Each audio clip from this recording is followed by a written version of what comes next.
So I'm really pleased to be here.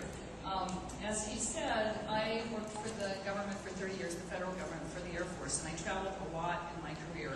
And I lived in many wonderful places, including New Mexico over the course, in California and Florida, even Spain. But when it got time to retire, I thought of all the places I lived, where do I want to go back? And it was a new slogan that we coined, and it's Spaceport America, where the old frontier meets the new frontier. And one thing that struck me the first time I went out to Spaceport was, again, the beauty of our state. And it is very old frontier-ish. You see the beautiful mountains out there and the ranches. And then you come across Spaceport America, and it's so futuristic and so unexpected. And so we really are blending the old frontier with the new frontier of space and commercial space. I also did a little bit of research because, and experience to students and to grown-ups too that come out there. Why do we think this is going to work now? A couple of reasons. One, President Obama put out his national space policy, and again it was encouraging the commercial industry to pick up the banner that the military and NASA have been carrying for a number of years. The space shuttle's retiring, and so again, as Will pointed out, a lot of the opportunities to fly experiments and to further space technology, a big chunk of that is going away with the last flight of the shuttle. Both the military and the civil sector of NASA have invested heavily in space over the last 50 years. So that technology is out there, and it's up for grabs for a lot of enterprising commercial companies now to pick that up and continue the research and take it into the commercial world. And the market demand is still very strong and of great interest. You can see how many tickets, I think Carolyn from Virgin Galactic said they're up to 416 paying passengers now. So there's obviously a lot of interest in people that want to go into space. More about our visitors, because not everybody that comes out to the spaceport is going to be able to go up on a ride, at least not immediately at $200,000 a flight. But they certainly will be able to enjoy what's going on out there. And we have a whole visitors experience program planned. I'm going to talk about that a little bit later. And Will touched upon the thought of this inspiring the next generation of students, because we've all read about how the current generation, we're not getting as many scientists, technologists, engineers, mathematicians as we would like. And so how can we inspire students to think that's fun?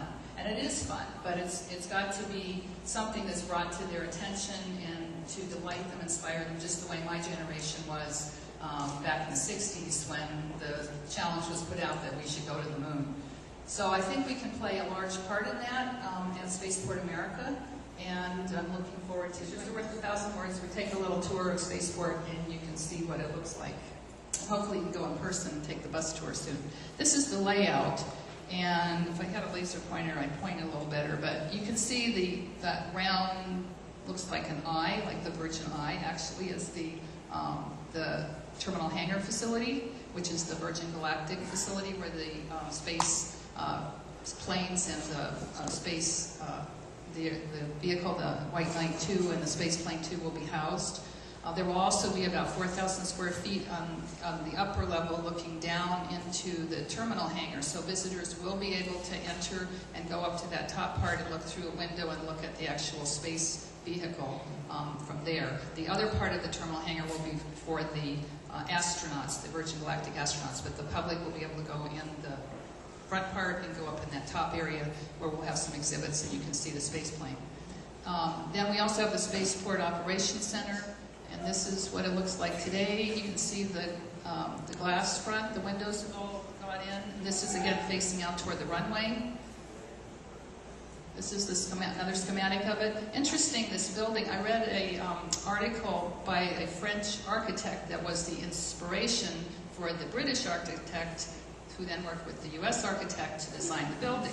And the French architect, it was a very interesting interview, and he was saying how he really wanted this building to blend into the environment, to be low impact, and he wanted the roof lines to be an inspiration of flight. He also wanted it so when you look down from space, it kind of looked like the eye looking up into space, sort of like the Virgin Galactic's logo. And I think they've come pretty close to capturing what his inspiration was for this. This is what it looks like. Well, actually it doesn't even quite look like this today. It's farther along than this. But you can see we've captured what it was intended to do.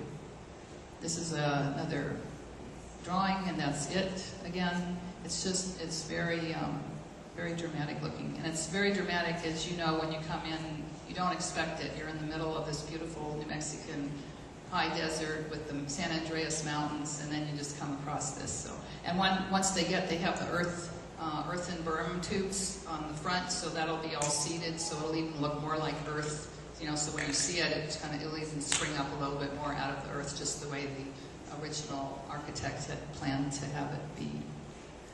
This is the Spaceport Operations Center. That kind of looks like an egg. That's where I'm going to be in, an egg, I guess. So this was that's what it looks like today. The other was the drawing, so it's coming along. This one's very interesting. They inflated the way that the builders did. The orbital launches. We're working with a lot of folks that are looking toward the orbital and perhaps point-to-point at some point in the future.